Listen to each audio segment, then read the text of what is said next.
Quiero que vayamos rápidamente a Marcos capítulo 3, verso 13.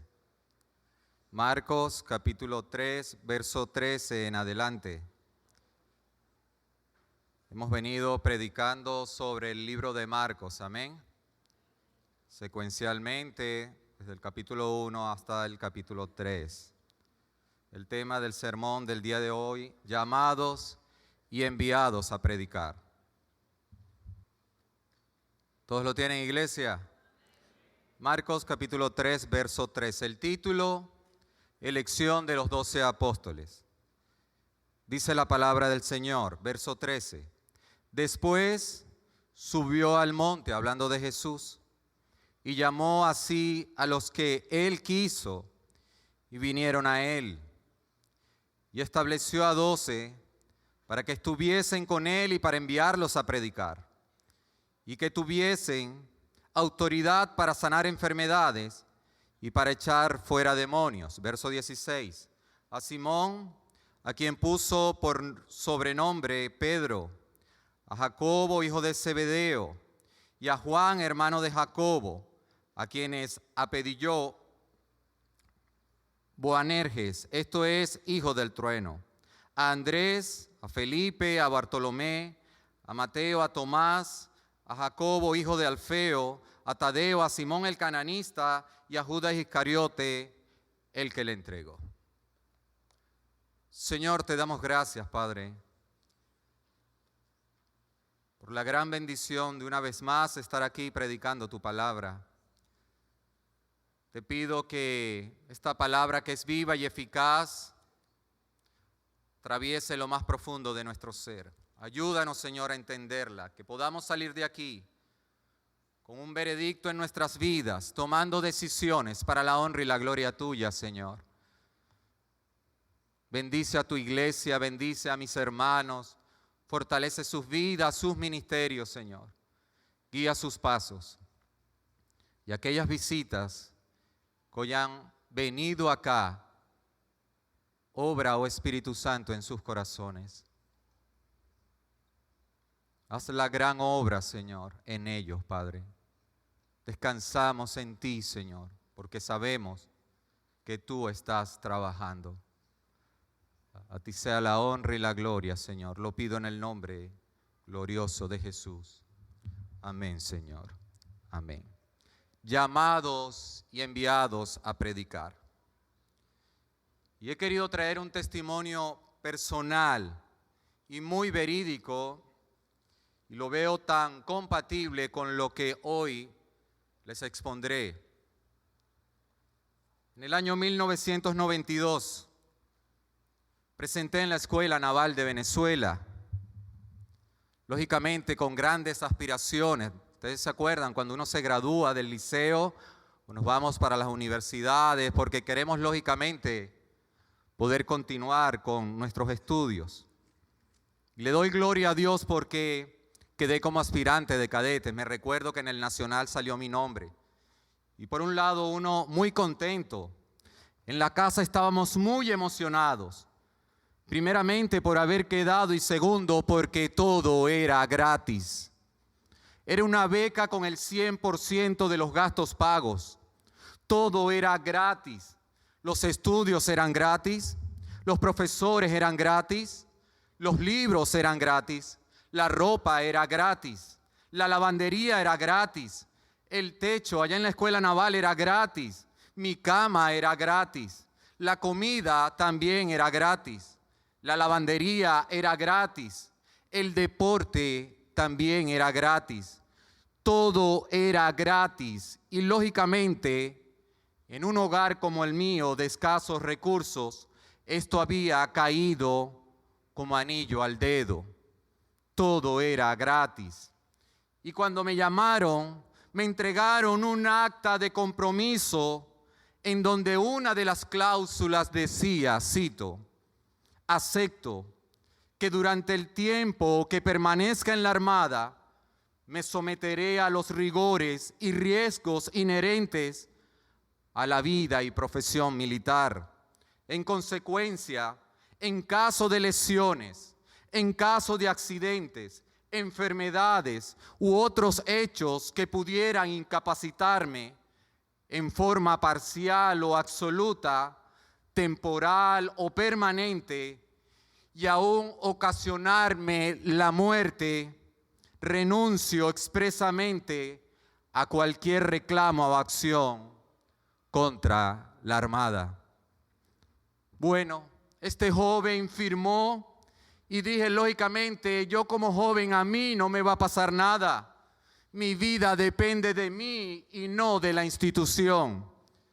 Y cuando me llaman a presentarme, allá en los años de 1992, en septiembre, me di cuenta que me había costado todo. Mi vida ya no me pertenecía, le pertenecía a la Armada. La Armada decidía a dónde debía ir. La Armada decidía qué comer. La Armada decidía qué estudiar, a qué hora levantarme y a qué hora acostarme, qué día salir y qué día no iba a salir, cómo me vestiría y cuáles eran los principios que debían calar en mi vida. Toda mi vida le pertenecía a la Armada. No podía hacer lo que yo quería, hacía lo que la Armada quería. Y todo esto era con el firme propósito de que yo pudiera entender de que si la Armada me pedía dar la vida por mi país, debería darla. Y fuimos formados para eso, dar la vida cuando la nación lo solicitara. El compromiso que yo firmé se hizo patente cuando ingresé a la institución, a dar la vida por mi país. Y cuando me gradué de oficial, estaba 100% convencido de que si la Armada me pedía dar la vida por mi país, quiero que usted sepa que yo lo iba a hacer. Todo era gratis, pero me costó todo. Y hay un gran lema en la institución militar. Sé que aquí hay oficiales, esposas de oficiales, hijos de oficiales, que dice que cuando el clarín o la trompeta de la patria llama, hasta el llanto de la madre calla. Cuando el clarín, la trompeta, y usted lo ha escuchado, de la patria llama, hasta el llanto de la madre calla. Cuando suena la trompeta de la patria, ir a la guerra, a morir, no vale el llanto de la madre, no vale el llanto de la esposa, no vale el llanto de los hijos. Estamos llamados a ir por la patria, debemos ir a morir. ¿Y cuán gran similitud con el Evangelio, no cree usted? Lo mismo es con el Evangelio. El perdón y la salvación son completamente gratis. No tuvimos que pagar nada porque Cristo lo pagó todo. Es por eso que a nosotros no nos costó nada, a Él le costó todo. Pero ahora, luego de habernos llamado, le pertenecemos a aquel que nos compró en la cruz con precio de sangre. Ya no nos pertenecemos a nosotros mismos, le pertenecemos a Él. Nuestra vida es de Él. Ya no hago lo que yo quiero, hago solamente lo que Él quiere y ha decidido para mi vida. Ya no me gobierno. Debo entender que ahora en Cristo el llamado que Él me ha hecho, lógicamente es gratis, pero nos costará muchas cosas de nuestras vidas. Nos costará el tiempo, nos costará familias, nos costará el sueño, nos costará también anhelos. Todo es todo nuestro ser, toda nuestra mente, toda nuestra voluntad, todo nuestro intelecto, todo nuestro cuerpo y alma le pertenecen solamente a nuestro Señor Jesucristo, solamente a Él. Y lo que Él disponga lo haremos. Jesús dijo, nadie puede ser mi discípulo si no toma su cruz cada día y me sigue. Si en vez de llamarnos el clarín de la patria nos llama el clarín de Cristo a morir por su causa, debemos decir como Cristo, estoy juntamente crucificado con Él. Heme aquí, Señor, Señor, envíame a mí. Es por eso que la salvación no tiene precios, amados, es completamente gratis. Pero el llamado al ministerio te costará todo. Y es el gran argumento que una vez más hoy he traído a las antesalas de vuestros corazones. Que Jesús te llama para enviarte a predicar, pero te costará todo. Jesús nos ha llamado para enviarnos a predicar, pero nos costará todo. Y hay 3 aspectos que hoy tocaré para aclarar este tema de ser llamado y enviado a predicar. Número 1, el llamado de Cristo. Número 2, el fin del llamado de Cristo. Y número 3, el costo del llamado de Cristo. El llamado de Cristo, el fin del llamado y el costo del llamado. Pido a Dios que su Santo Espíritu obre en nuestros corazones para poder entender la gran responsabilidad que tenemos como hijos de Dios de ser llamados y enviados a predicar el santo evangelio de Dios, cueste lo que cueste. Amén, iglesia.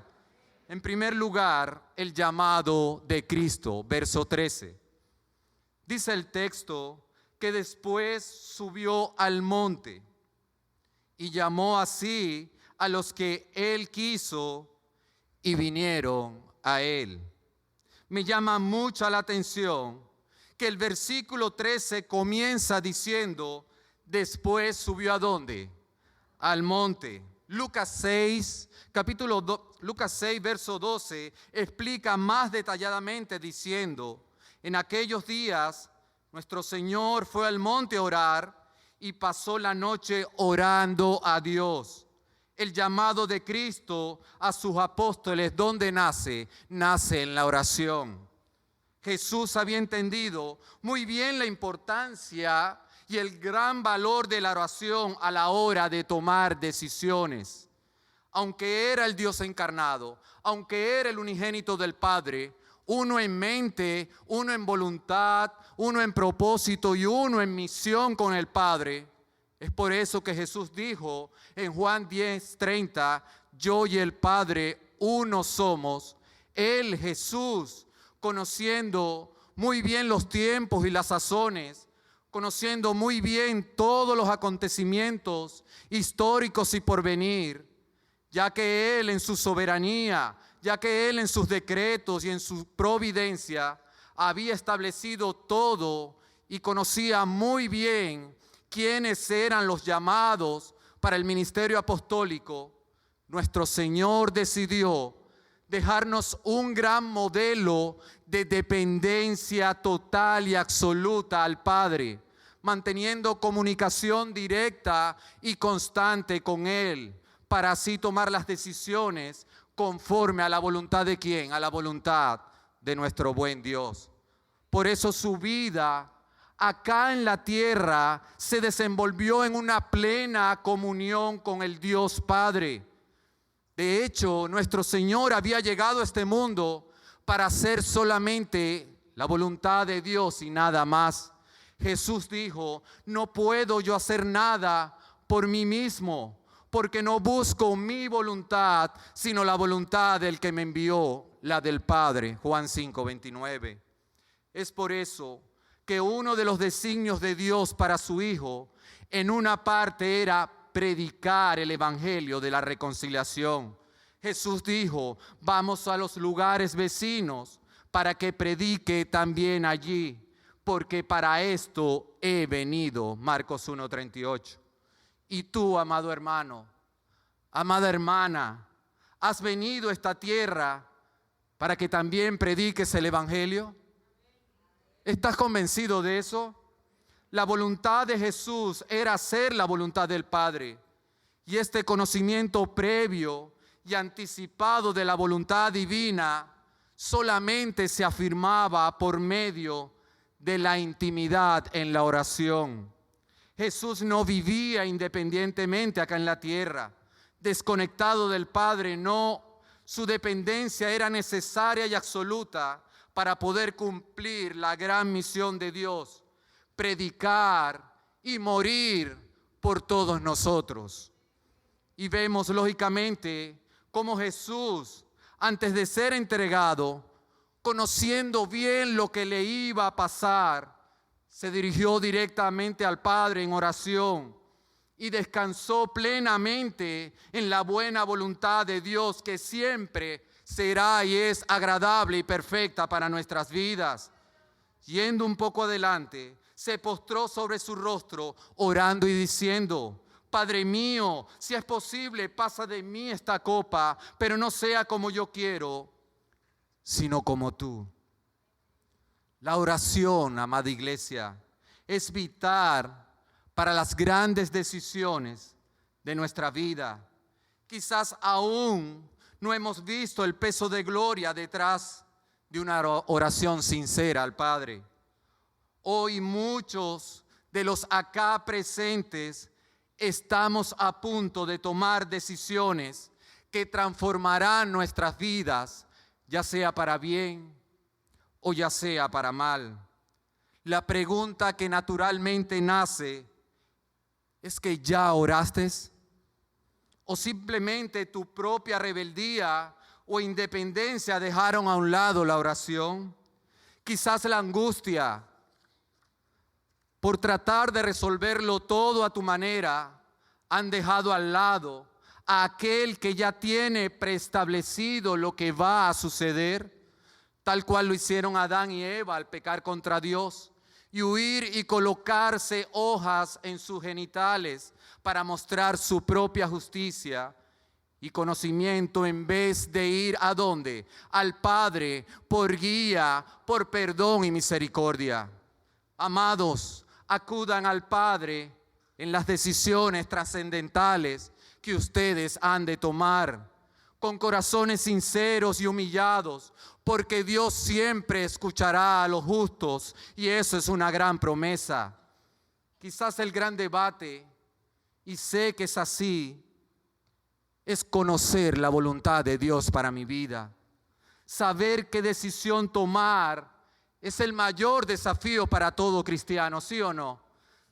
Saber que si la decisión que vamos a tomar estamos en el mero centro de la voluntad de Dios es un desafío, para mí siempre lo ha sido. Responder a la pregunta: ¿debo mudarme de municipio, sí o no? Quizás cambiarme de iglesia, emprender una relación con alguien, quizás asumir un ministerio, ¿debo hacerlo o no? Emprender un negocio, ¿será esta la voluntad de Dios? Pero sobre todas las cosas, ¿fui llamado y enviado a predicar el evangelio? La única respuesta que te puedo decir es: escudriña las escrituras para que escuches a Dios y puedas conocer la voluntad para tu vida. Si quieres escuchar la voz de Dios audiblemente, ¿qué debes hacer? Lee la palabra en voz alta. Recuerda que Jesús dijo que aquel que hace la voluntad de mi Padre que está en los cielos, ese es mi hermano. Nuestra vida girará siempre en decisiones que hemos de tomar, pero recuerda recurrir siempre a los medios de gracia, como la oración y la lectura de las Escrituras. Allí hallarás la respuesta que hoy estás necesitando en virtud a la decisión que vas a tomar.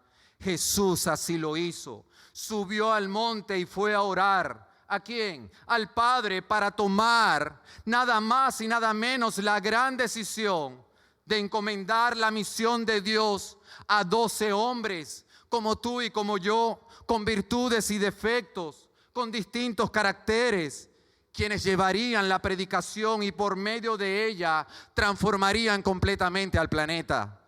Eso fue lo que hizo nuestro Señor. Y luego de subir al monte, dice el texto en el verso 13, llamó así a los que Él quiso.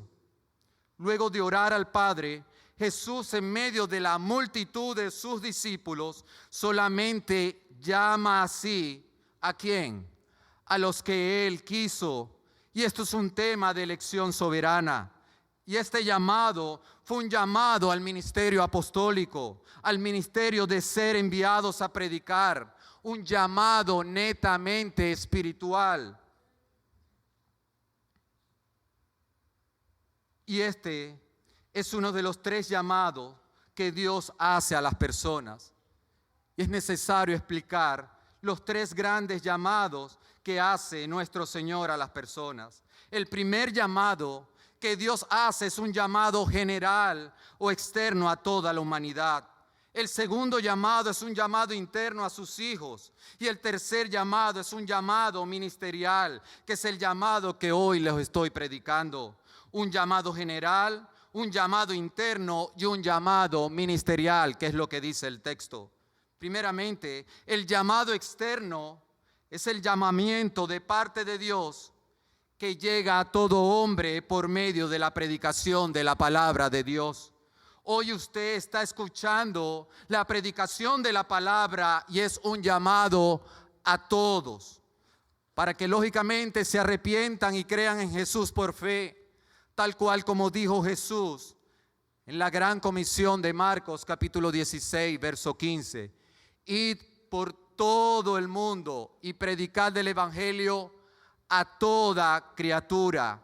No hay acepción de personas, no hay acepción de razas, no hay acepción de etnias, no hay acepción de distinción social, no hay acepción de sexo. Es a todo el mundo y a toda criatura, y Dios utiliza como medio de su llamado la predicación de la palabra.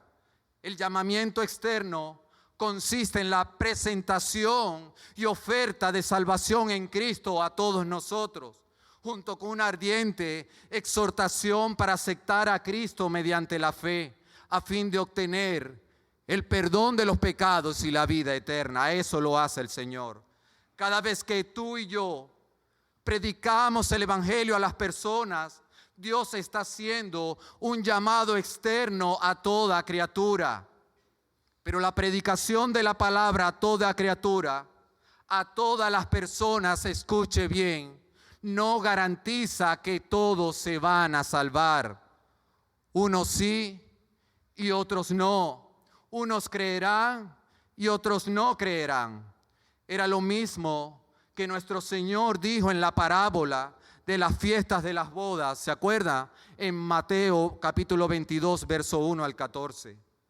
Un rey hizo una gran fiesta de bodas y los convidados no quisieron ir. ¿Qué hizo el rey? El rey mandó a sus siervos y dijo, verso 9, id pues a la salida de los caminos y llamad a las bodas a cuanto halléis. Inviten a todas las personas. Y hubo asistencias y las bodas se realizaron. Pero hubo uno que no fue invitado, pero se apareció en la boda. Verso 11. Y entró el rey para ver a los convidados y vio allí a un hombre que no estaba vestido de boda. Y le dijo, amigo, ¿cómo entraste aquí sin estar vestido de boda? Mas él enmudeció y fue echado afuera. Y al final este rey dijo, versículo 14, porque muchos son los llamados y pocos los escogidos. Nuestra responsabilidad es que prediquemos el evangelio a toda criatura, sabiendo que Dios está llamando externamente a las personas, a muchos, pero no todos van a creer. Y de aquí se desprende, de este llamado externo, el llamado que Dios hace internamente a nuestras vidas, el llamado que Dios hace directamente a tu corazón. Muchos han escuchado el evangelio, pero pocos van a creer. Y aquellos que creerán son los que Dios ha llamado internamente por medio de la predicación y el obrar del Espíritu Santo. Dios ha llamado externamente por medio de la predicación de la palabra a todo hombre, pero el Espíritu Santo impacta el corazón y provee una nueva vida, iluminando nuestra mente, despertando nuestros sentimientos y renovando nuestra voluntad para con Dios. Ahora su oído espiritual está capacitado para oír el llamado de Dios para la salvación por medio de la predicación. Jesús dijo, mis ovejas oyen mi voz. Fue lo mismo, ¿se recuerdan lo que ocurrió a Lidia cuando Pablo predicó en Filipos en Hechos capítulo 16, verso 14? Entonces una mujer llamada Lidia, vendedora de púrpura de la ciudad de Tiatira, que adoraba a Dios, estaba oyendo, y el Señor abrió el corazón de ella para que estuviese atenta a lo que Pablo decía. Y esta mujer, usted bien sabe, se convirtió y fue bautizada. Es por eso que cuando se predica el evangelio a todos, el Espíritu Santo está abriendo los corazones de algunos. Y al escuchar el evangelio, el deseo de resistirse a Dios cambia. Y ahora obedece y se rinde a la palabra de Dios.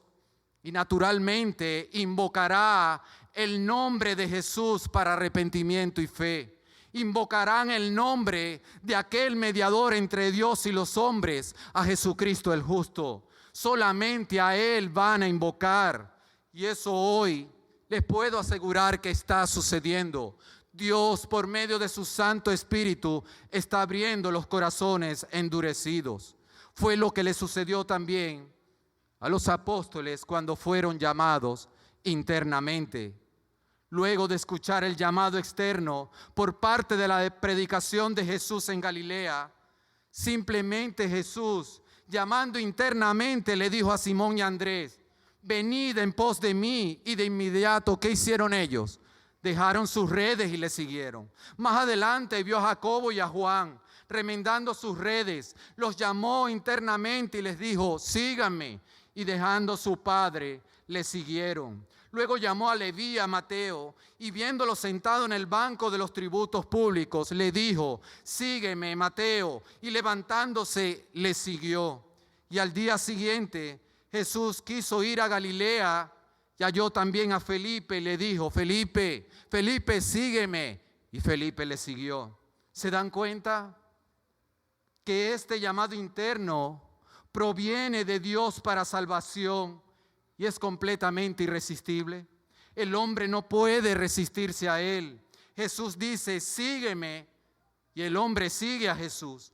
Así lo hizo con nuestras vidas cuando nos llamó a cada uno de los que estamos aquí. José, sígueme, y usted le siguió. Pedro, sígueme. María, sígueme. Luis, sígueme. Y nosotros, ¿qué hicimos? Naturalmente le seguimos a él. ¿Y por qué le seguimos? Porque este llamamiento interno genera la nueva vida y desemboca en el nuevo nacimiento. Y comienza a manifestarse la nueva vida implantada en tu vida y en la mía. Se siembra la semilla de vida y se engendra un nuevo nacimiento. Me encanta cómo Santiago, capítulo 1, verso 18 dice: Él, hablando de Dios, de su voluntad, nos hizo nacer por la palabra de verdad, para que seamos primicias de sus criaturas. Él, Dios, por su voluntad, no la nuestra, nos hizo nacer. ¿Por medio de qué? De la palabra de verdad, para que seamos primicias de la creación. Es por eso que el llamado externo del día de hoy, que Dios está haciendo por medio de la predicación que les estoy exponiendo, solamente podrá llegar a sus oídos. Pero hoy Dios te está llamando, ¿a dónde? Al corazón. Lo importante de este llamamiento interno es que es poderoso, es que es efectivo para salvación. Y sobre todas las cosas, este llamamiento para vida y salvación es irrevocable y no está sujeto a cambio y nunca será retirado. Aquel que comenzó la buena obra en nosotros la va a perfeccionar hasta el día de Jesucristo. Amén. Y yo les doy, dice el Señor, vida eterna. No es vida de 5 años, no es vida de 10 años, no es vida de 15 años, es vida eterna. Y nadie nos podrá separar de la mano de mi Padre y la mano de nuestro Señor. Dios nos ha llamado internamente y es por eso que deseamos fervientemente seguir a Jesús. Es un llamado indetenible, siendo ahora dispuestos tú y yo para toda buena obra. Y luego que todo esto sucede, donde la vida de Dios ahora mora en nuestra alma. Luego de que hemos sido llamados por Dios externamente, por la predicación, e internamente por la obra del Espíritu Santo, trayendo vida, trayendo salvación y llevándonos a una conversión genuina por medio del arrepentimiento y la fe. Ahora y solo ahora usted y yo estamos capacitados para poder escuchar el llamado ministerial, el servicio a Dios dentro de su misión. Ahora usted y yo pertenecemos a la familia de Dios, amén. Somos soldados alistados para el servicio del único Rey. Ahora somos un heraldo, pregoneros de la única noticia que puede salvar al hombre, las buenas nuevas del Evangelio de Jesucristo. Y este llamado que aparece en el texto del versículo 13, llamó así a los que Él quiso, gira en torno a ser convocados a una tarea específica. No es el mismo llamado para salvación, como fue explicado anteriormente y sucedió con los apóstoles en capítulos anteriores, al llamarlos y ellos los siguieron, sino ahora es un llamado para cumplir una misión determinada, la misma misión que el maestro les había enseñado y modelado, que era ir a predicar el santo evangelio. Y este es un tema de la elección para el ministerio apostólico, el cual nace en Jesús y solamente en Él. Él llama a los que Él quiso, dice el texto. Los discípulos no se autoproclamaron pastores o apóstoles, no hablaron con Jesús para convencerlos de que fueran unos sí y otros no, de ninguna manera. Él había determinado en su sabio consejo elegir dentro de la multitud a 12 hombres para cumplir con la misión de Dios dada primeramente a Jesús y posteriormente encomendada a estos hombres. Y de la misma manera como el llamado para salvación es irresistible, y el llamado para el ministerio también lo va a hacer. Dice el verso 13 que cuando llamó a los que Él quiso, ¿qué hicieron? Vinieron a Él.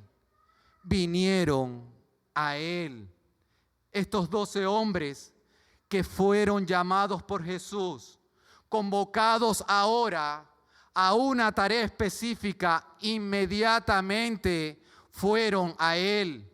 Ellos no rehusaron el llamado al ministerio, no postergaron su llamado, sino que al mismo instante en que Jesús los llama al ministerio, ¿qué hacen ellos? Accionan inmediatamente.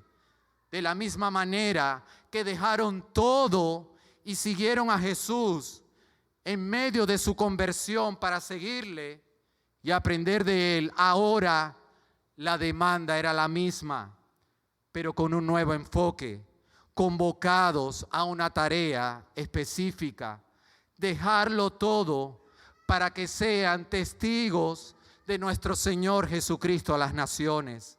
Ese era el nuevo llamado ministerial para ellos como apóstoles del Señor. Y ellos lógicamente no colocaron excusas por situaciones personales para ir a cumplir esta misión. Como la excusa, recuerden que pusieron estos hombres que querían seguir a Jesús en Lucas 9:59. ¿Se acuerda? Jesús le dijo a uno de ellos, sígueme. Y el Señor les dijo, deja que primero, dijeron ellos, deja que primero vaya y entierre ¿a quién? A mi Padre. Y Jesús le dijo, deja que los muertos entierren a los muertos y tú ve y anuncia el reino de Dios, cumple con la misión que te he encomendado, ve y predica el evangelio. Entonces también dijo otro, te seguiré, Señor, pero déjame que me despida primero de los que están en mi casa. Y Jesús les dijo: ninguno que poniendo su mano en el arado mira hacia atrás es apto para el reino de Dios. ¿Qué concluimos, amada iglesia? Que de la misma manera que siguieron a Jesús cuando Él los llamó para salvación, de la misma manera vinieron a Jesús cuando Él los convocó para que cumplieran el ministerio apostólico de ir a las naciones a predicar el evangelio. Es por eso que Él te llama para que cumplas el ministerio que Él mismo te ha dado. ¿Y qué de nosotros, amada iglesia? Dios nos llamó externamente por la predicación e internamente para salvación por medio de su Santo Espíritu. Pero hoy, una vez más, te está llamando para que cumplas el ministerio que Dios te ha dado. ¿Qué excusas vas a colocar? ¿Que estás emprendiendo un negocio y no tienes tiempo? ¿Que tienes un noviazgo quizás y estoy en proceso con miras al matrimonio? ¿Que soy muy joven o muy anciano? ¿Que no estoy educado teológicamente? ¿Que no tengo dinero? ¿Que estoy cansado y con hijos? ¿Qué excusas has colocado para no cumplir con el llamado que Dios te ha dado a nivel ministerial?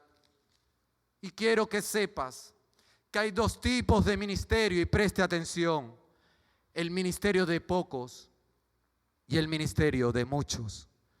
El ministerio de pocos y el ministerio de muchos. El ministerio de pocos son aquellos ministerios que Dios ha llamado a personas en específico para cumplir con una tarea en especial. Dice Efesios capítulo 4, verso 11, a unos llamó apóstoles, misioneros, a otros profetas, a otros evangelistas y a otros pastores y maestros. Son hermanos que Dios ha dado cualidades para cumplir con el ministerio de pocos. Pero Dios ha llamado al resto de su iglesia a cumplir con el ministerio de ¿cuál? El ministerio de muchos, el cual es: id y predicar el evangelio y haced discípulos.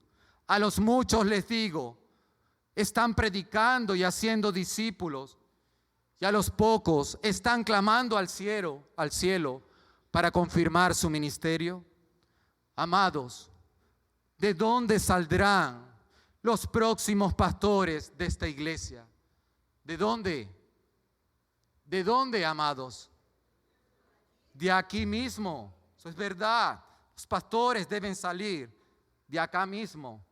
Pero la pregunta es que ustedes jóvenes han sentido el llamado al ministerio pastoral, al ministerio de la predicación y de la enseñanza. Naturalmente necesitamos con urgencia una generación de relevo, la cual se tiene que preparar para tal fin. Y me preguntarás, amado pastor, ¿cómo sé que Dios me está llamando al ministerio de pocos? Lo único que te puedo decir es que recuerdes que vayas al monte a orar como lo hizo Jesús, y ahí vas a escuchar la respuesta ministerial. Comienza con el ministerio de muchos, predicando y haciendo discípulos. Y si necesitas un púlpito para predicar, allá afuera hay un púlpito muy grande llamado sociedad, que está esperando que sea saciada todo el hambre por medio del evangelio. El mundo tiene hambre y sed de la palabra de Dios. Hay hambre en la tierra que solamente puede ser saciada con el maná del cielo, con el pan de vida, Jesús, por el cual coma de él, nunca más tendrá hambre. Esa es la escuela, amado joven, donde los grandes predicadores de todos los tiempos comenzaron sus grandes ministerios. Y tú, quiero que sepas, no eres la excepción. Ve y anuncia el reino de Dios y Dios va a confirmar tu ministerio. Amados, somos llamados a cumplir con alguno de estos dos ministerios, el ministerio de muchos o el ministerio de pocos. de manera inmediata, porque hay una urgencia. ¿Usted lo cree? Hay una urgencia. Emmanuel, Dios con nosotros. Quiero que sepa que vuelve y vuelve pronto. Esa es la promesa que tú y yo tenemos. Y luego de ver cómo Cristo en oración primeramente llamó a sus discípulos y estos vinieron a Él en humilde obediencia, ahora va a establecer el fin último del llamado. ¿Para qué los llamó al ministerio apostólico? Punto 2. El fin del llamado de Cristo, ¿cuál es? Y esa pregunta se responde en el verso 14 y 15, cito: y estableció a 12 para que estuviesen con Él y para enviarlos a predicar, y que tuviesen autoridad para sanar enfermedades y para echar fuera demonios. Y esa palabra establecer significa ordenar al ministerio apostólico. Así como se ordena un pastor, de la misma manera fueron ellos ordenados. Dice la palabra que Él los hizo apóstoles, los afirma y los ha investido con el poder de lo alto para que comiencen su ministerio. Es por eso que luego que Él los llama, los establece, les da las credenciales para llevar adelante el ministerio apostólico. Ya están listos para ir. Fue lo que Pablo afirmó de sí mismo cuando fue llamado al ministerio apostólico en Romanos 1:1, cito: Pablo, siervo de Jesucristo, llamado a ser apóstol, apartado para el evangelio de Dios. Pablo fue llamado y apartado para el evangelio. Es por eso que el Señor, luego de haber llamado a los apóstoles, los establece, los afirma para tal fin. De la misma manera que Dios te ha llamado al ministerio y te ha establecido y afirmado para tal fin. Y quiero abrir un paréntesis tocando el tema del apóstol. Quizás nos pudiéramos hacer la misma pregunta: ¿en qué consiste el ministerio apostólico? En primer lugar, tenemos que conocer el gran concepto de apóstol, el cual es una persona que es enviada lejos con plena autoridad. Una persona que es enviada lejos con plena autoridad. Pero esa persona que es enviada lleva un mensaje de aquel que lo envió.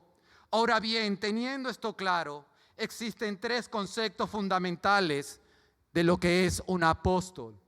Todos nosotros, amada iglesia, somos apóstoles de la iglesia. ¿Por qué? Porque somos enviados ¿a qué? A predicar el evangelio. Pero también hay apóstoles en función ¿a qué? Aquellos hombres y mujeres que son enviados a cumplir misiones en específico. Por ejemplo, el hermano Jorge Petit es un apóstol con el gran sentido de ser llamado al ministerio como misionero. Pero lo último, lo que dice el texto, es que lógicamente estos apóstoles son los únicos apóstoles de nuestro Señor Jesucristo. Aquellos que fueron testigos oculares de nuestro Señor y vieron la resurrección de aquel que dio su vida por ellos. Es por eso que hoy en día tenemos que tener bien claro el concepto de apóstol como una persona que es enviada a llevar un mensaje. En primer lugar, todos nosotros somos apóstoles, no como título, sino como una persona que es enviada a predicar el mensaje. Por otro lado, si enviamos a una persona con una misión específica a un lugar, también es un apóstol, pero no bajo el título de apóstol, sino de misionero. Porque los únicos apóstoles de Jesucristo con titularidad y como sustantivo, ¿quiénes fueron? Los 12 apóstoles, Matías y Pablo. Por lo tanto, los apóstoles que usted está escuchando en estos tiempos son falsos apóstoles, autonombrados y falsos cristianos, de los cuales ya Pablo nos los había advertido en la segunda carta a Corintios, Verso 11, capítulo 11, verso 13. Por esto son falsos apóstoles, obreros fraudulentos que se disfrazan como apóstoles de Cristo. Cierro paréntesis. De tal manera que concluimos que el ministerio apostólico nace en Jesús, llamando externamente e internamente para la salvación a estos 12 hombres, y luego los llama al ministerio y los establece para un fin en específico. El fin último del llamado apostólico es lo que dice el versículo 14. El para qué los llamó y estableció, dice, a 12 para que estuviesen con él y para enviarlos, ¿a qué? A predicar. Y ese estuviesen con él es para que ahora comiencen una relación íntima con Jesús por causa del ministerio apostólico. Ahora estos 12 pertenecían al círculo íntimo del Señor. El apóstol supremo del Nuevo Testamento es el propio Señor Jesucristo. Él fue enviado por el Padre y habló con la autoridad que le fue conferida por Él. Y por esto los discípulos necesitaban aprender de este apóstol supremo, porque tanto los 12 apóstoles que iban a ser enviados, como el mensaje que se iba a enviar, que era el evangelio de salvación, como el que los envió, nuestro Señor Jesucristo, estos tres debían ser un solo hombre, fusionados de tal manera que fuesen uno, tal cual lo dijo Jesús en la oración sacerdotal. Como tú me enviaste al mundo, así los he enviado al mundo, para que todos sean uno, como, oh Padre, en mí y yo en ti, que también ellos sean uno en nosotros. Y eso, hermanos, solamente se logra en la intimidad y en la vida cotidiana con Jesús. Comían con Él, caminaban con Jesús, iban donde Jesús iba, presenciaban lo que Jesús hacía, señales, milagros, se deleitaban en sus enseñanzas, parábolas, exhortaciones, llamados, carácter, dominio propio ante circunstancias apremiantes, una vida íntima y comunitaria con Jesús, quien les moldeaba intencionalmente, porque la iglesia del primer siglo se fundaría por medio de ellos. Era necesario que estos 12 apóstoles estuvieran con Él en todo su periodo de preparación y fuesen uno. Es por eso que cuando Jesús los llama al ministerio apostólico, era para que estuviesen con Él. Separados de mí, nada van a poder hacer. El maestro siempre demandará intimidad con el discípulo para que éste pueda aprender. Y cuán necesario es para nuestras vidas que podamos tomar este principio para que nuestros ministerios sean sostenidos por nuestro Señor Jesucristo. Necesitamos estar día a día con Jesús, amada iglesia. Necesitamos imitarlo para que el mundo pueda decir: ahí va un verdadero hijo de Dios. Pero el fin último del llamado, el para qué los llamó, no solamente radica que estuviesen con Él, sino que ahora fuesen enviados a predicar, tal cual lo dice el verso 14 al final, cuando dice: para enviarlos a predicar. Y esa palabra enviarlos es de la misma raíz de apóstol, y no es enviar a alguien sin una conexión con el que envía, así como cuando mandamos a nuestros hijos a hacer un mandado, a comprar el pan. Por el contrario, conecta al que envía a Jesús con el enviado. Es decir, el mensajero debe encarnar en todo su santo ser el mensaje del evangelio. Es por eso que Cristo mora en nosotros y el evangelio debe ser vivido antes de ser predicado. Debe haber una relación íntima entre Jesús, nuestras vidas, nuestro carácter y el ministerio que llevamos adelante. Es imposible decir que Cristo es amor y que Cristo vive en mí y aborrezco a mi prójimo. Es incoherente. Debe existir integridad en nosotros. Lo que pensamos, lo que decimos y lo que hacemos debe coincidir con lo que Cristo pensó, con lo que Cristo dijo y con lo que Cristo hizo. Es por eso la relación entre el que envía, el enviado y su mensaje. Te pregunto, ¿hay coherencia con lo que estás viviendo y lo que estás predicando?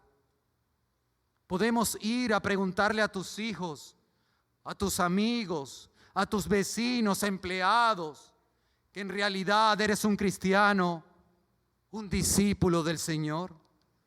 El evangelio de hoy en día ha sido tan blasfemado porque muchas veces no existe una conexión entre el que envía a Jesús, el mensaje que es el evangelio, y el enviado, nosotros.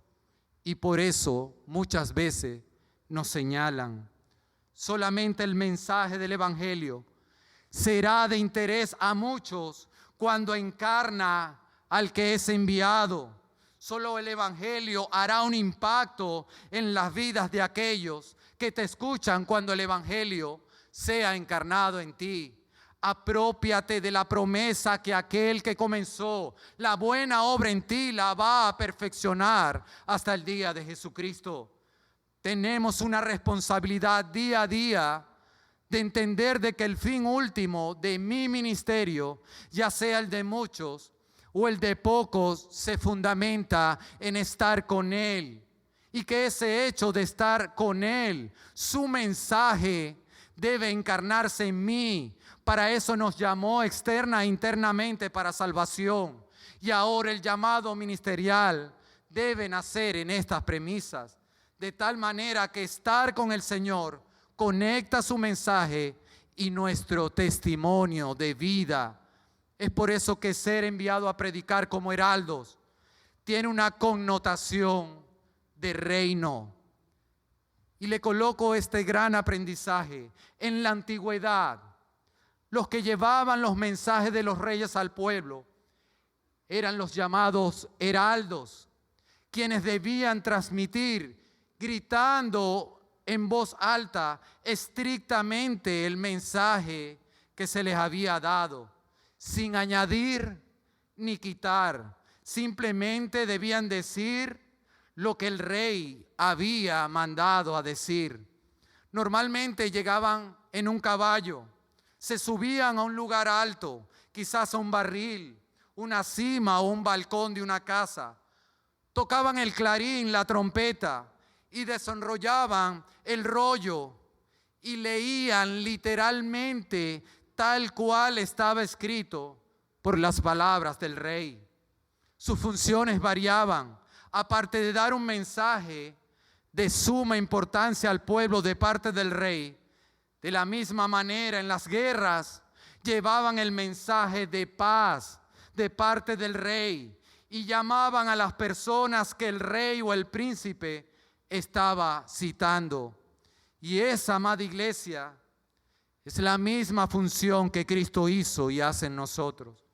Jesús es el heraldo celestial, aquel que nos trajo el gran mensaje del rey, el cual dice que aquel que crea en este heraldo, en Jesús, se reconciliará con el Rey eterno y habrá paz entre Él y nosotros.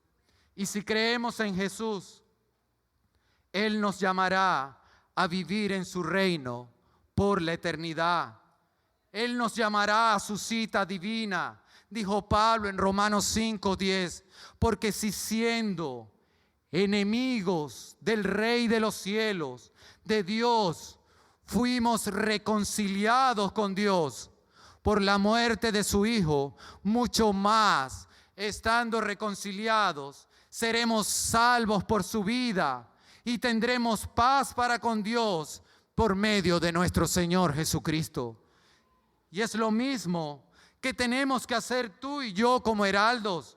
ir al pueblo, desenrollar este libro, la palabra de Dios, y decir solamente lo que está en este rollo, ni más ni menos, porque estamos convencidos que cuando la Biblia habla, Dios también está hablando, para que proclamemos con autoridad de lo alto lo que el Rey demanda: arrepentimiento y fe en Jesús, para que exista la paz tan anhelada de esas almas, y se aceptan esta paz por medio de Jesús. La garantía de nuestro Rey es que el día que partan de esta tierra, Él los llevará al mismo reino de donde tú y yo venimos, e iremos nuevamente. Amados heraldos, vayan y proclamen el mensaje del Rey con la autoridad dada por Él, la misma autoridad que dice el verso 15, cito: y que tuviesen autoridad para sanar enfermedades y para echar fuera demonios, la cual esa autoridad fue derramada en los apóstoles. También esa misma autoridad ha sido derramada en nuestros ministerios, de muchos o de pocos. Y me llama la atención de este gran predicador del siglo pasado, llamado Martin Lloyd-Jones. Muchos los han escuchado. Este hombre fue un gran médico, fue el médico más prominente de la Inglaterra del siglo pasado. Pero cuando este hombre fue llamado al ministerio, lo dejó todo por la causa del Señor. Y este hombre comentó: renuncié a nada y recibí todo. Considero el llamado a ser un heraldo del Evangelio como el más alto honor que Dios puede conferirle a un hombre. Renuncié a nada. Las cosas de este mundo son nada para Dios. Y este hombre lo recibió todo, todas las bendiciones de lo alto, así como usted y yo la hemos recibido. Y bien dijo que él consideró el llamado a ser un predicador, a ser un enviado de Dios, como el más alto honor que Dios puede conferirle a un ser humano. Concluimos, amados, que el llamado de Cristo a nuestras vidas y ministerios nace primeramente en un llamado externo, por alguien que nos predicó, y por medio de esa predicación de la palabra, el Espíritu Santo nos llamó internamente e impactó nuestros corazones para servirle a Él incondicionalmente. Pero recuerden del acta de compromiso, porque el llamado traerá costo en todo esto. Y eso es lo que sucedió con estos 12 hombres.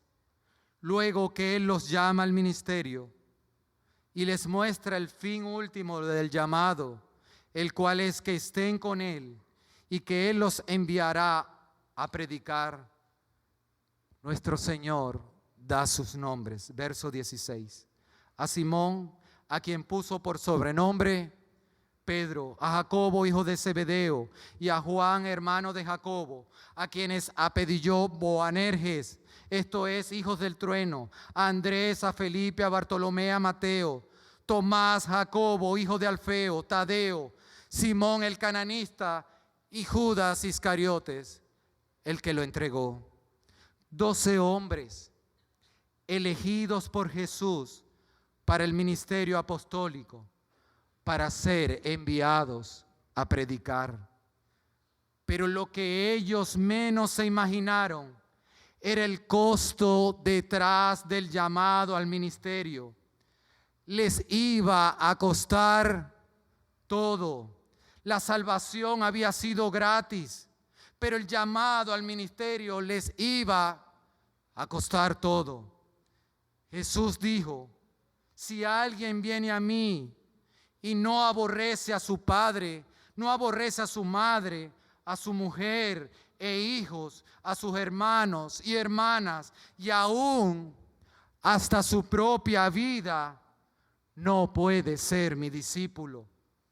Y esto es una hipérbole, una exageración, para que nos demos cuenta de que por encima de cualquier relación que tengamos con nuestros seres queridos, Jesús y su llamado al ministerio tienen que estar aún por encima de ellos y aún por encima de nuestra propia vida. No puede haber contradicción en la Biblia. Si el quinto mandamiento que dice honrar a padre y a madre, ahora el Señor está diciendo aborrécelos, es contradictorio, ¿verdad? De la misma manera como Pablo dijo a Timoteo que el que no provea para los suyos ha negado la fe y es peor que un incrédulo. Y ahora el Señor dice aborrece a esposa, aborrece a hijos, a hermanos y a hermanas. Lógicamente quizás pueda ser una interpretación o una contradicción. Jesús lo que nos dice es que te va a costar todo si lo quieres seguir. La salvación es gratis, pero el llamado al ministerio te costará todo. Y todos estos apóstoles, testigos oculares de nuestro Señor, vivirían en carne propia el costo del llamado. ¿Y cuál cree usted que fue el costo de ellos? Sus propias vidas. El acta de compromiso de dar su vida cuando el llamado fuere necesario se hizo patente en cada uno de ellos. Simón, a quien puso por sobrenombre Pedro, fue crucificado de cabeza en forma de cruz, como una X en Roma. Y Pedro pidió que lo crucificaran de cabeza porque no era digno de morir igual como su maestro. A Jacobo, hijo de Zebedeo, el rey Herodes lo mató a espada, Hechos 12:2. Al apóstol Juan, hermano de Jacobo, enfrentó el martirio cuando lo cocinaron en un enorme caldero de aceite hirviendo durante una ola de persecución en Roma. Sin embargo, fue librado milagrosamente de la muerte. Entonces fue sentenciado a las minas en la prisión de la isla de Patmos. Y fue ahí donde escribió su libro Apocalipsis. Andrés fue crucificado en una cruz en forma de X en Grecia, después de haber sido azotado severamente por 7 soldados. Ellos ataron su cuerpo a la cruz con cuerdas para prolongar su agonía. Sus seguidores reportaron que cuando él era llevado a la cruz, dijo estas hermosas palabras: hace mucho he deseado y esperado este feliz momento. La cruz ha sido consagrada por el cuerpo de Cristo colgado en ella. Él continuó predicando a sus verdugos mientras estaba crucificado por 2 días más y murió. Felipe fue crucificado por soldados romanos. Bartolomé, también conocido como Natanael, fue misionero en Asia. Él testificó en lo que hoy conocemos como Turquía y fue martirizado por su predicación en Armenia, donde fue azotado con un látigo hasta morir. Mateo, llamado Leví, sufrió el martirio en Etiopía, habiendo muerto por una herida de espada.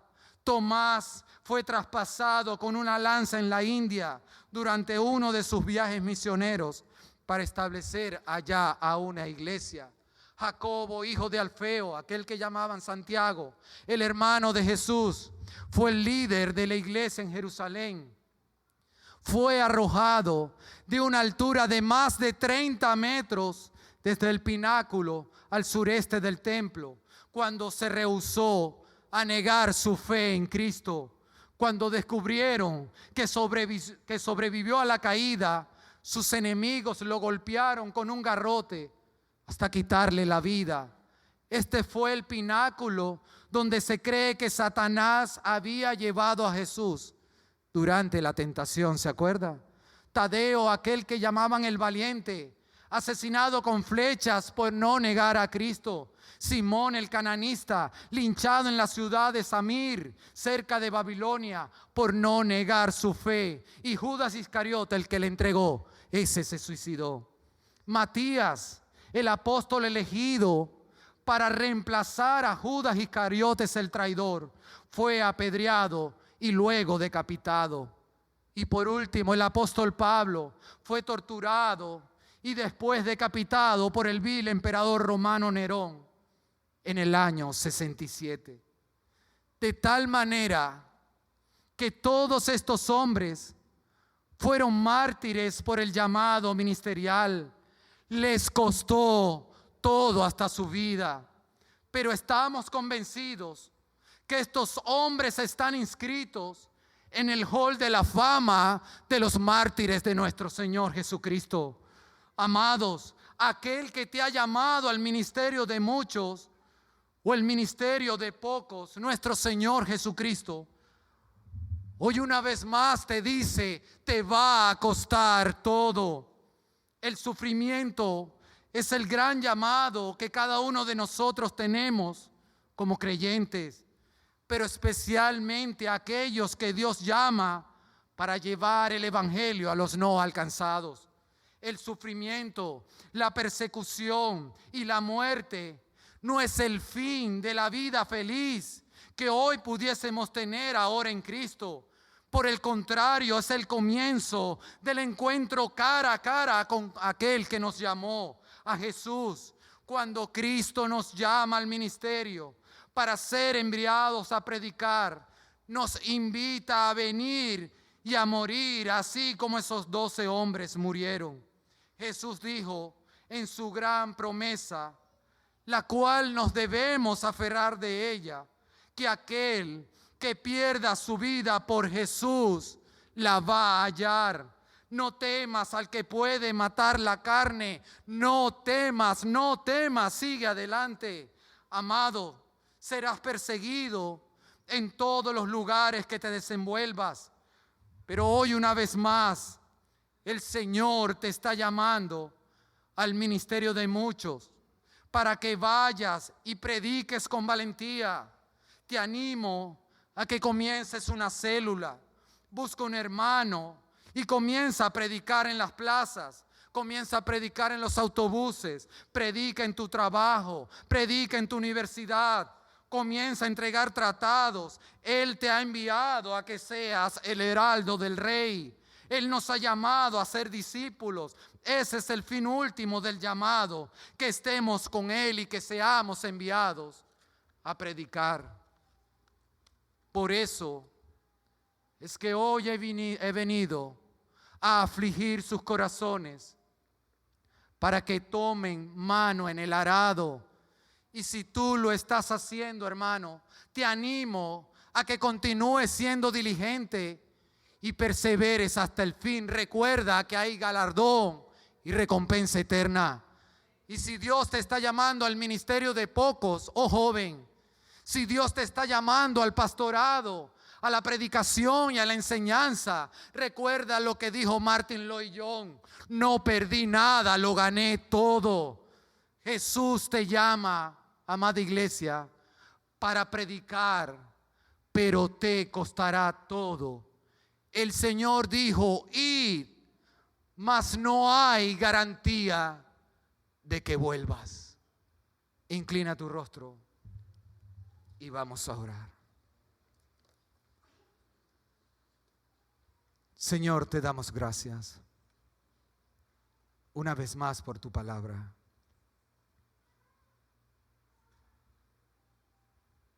Muchas veces necesitamos escucharte de esta manera, Señor,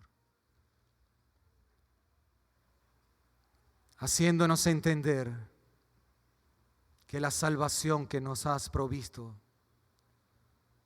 fue completamente gratis, fue por gracia, Señor. Un regalo del cielo. Nada tuvimos que hacer. Y así nos llamaste alguna vez, oh Señor, por medio de la predicación de un pastor quizás, o de un hombre o de una mujer. Nos llamaste, Señor, e impactaste nuestras vidas por tu santo evangelio y con el poder de lo alto. Ahora que te pertenecemos a ti, Señor, entendemos que nuestra vida te pertenece, que no nos gobernamos a nosotros mismos, sino que tú nos gobiernas. Yo te pido, Padre, que nos lleves, Señor, a los lugares en los cuales es necesario que te conozcan a ti. Y hoy podemos entender que nos costará todo, Señor. Pero estamos dispuestos, Señor, a dar a nuestras propias vidas, Señor, para morir por tu causa, Señor. Te pido por todos los ministerios de esta iglesia, Señor. Te pido por los pastores, por el pastor Bradley, por el resto de los pastores, para que ellos sigan adelante, Señor, en el ministerio de pocos, predicando su palabra. De la misma manera, te pido por los pastores de las iglesias hijas, Señor, por el pastor José Chirino allá en Coro, Señor, por el pastor Armando, por el pastor Jesús allá en Tinaquillo, por el pastor Pedro allá en Yagua, Señor, por el pastor Arístide allá en Canarias, Señor. Bendícelos, fortalécelos a ellos. De la misma manera, bendice a los plantadores de iglesia de nuestra congregación, al proyecto Torre Fuerte, Señor. Bendice a Eni, a Mariela, Señor, a todo el equipo plantador. Bendícelos a ellos, que sigan adelante, Señor. Bendice también, Señor, al proyecto de Ismael, vuelve a casa, Señor. A Jesús y a Loriani, Señor, fortalece sus vidas, que no miren atrás. Bendice al ministerio de misiones, Señor. Bendice a Janet, a su equipo, Señor, que siga colocando hombres en el campo, Señor. Y bendice sobre todas las cosas al ministerio de muchos, aquellos, Señor, que escondidamente llevan tu palabra allá en sus casas, en las células, en sus hogares. Bendice a tu iglesia, Señor. Ayúdanos a entender este llamado de ir, Señor, de ir, cueste lo que cueste. Sabemos que tú has firmado con sangre, Señor, y de eso debemos apropiarnos. Gracias te damos, Señor. Y a ti te digo, amada, visita, que hoy una vez más has escuchado el evangelio de salvación, que hoy el Señor ha obrado en tu vida, que hoy el Señor ha impactado tu corazón, que el Señor hoy ha abierto el corazón de todo tu ser, así como lo hizo con Lidia. Hoy has escuchado el evangelio.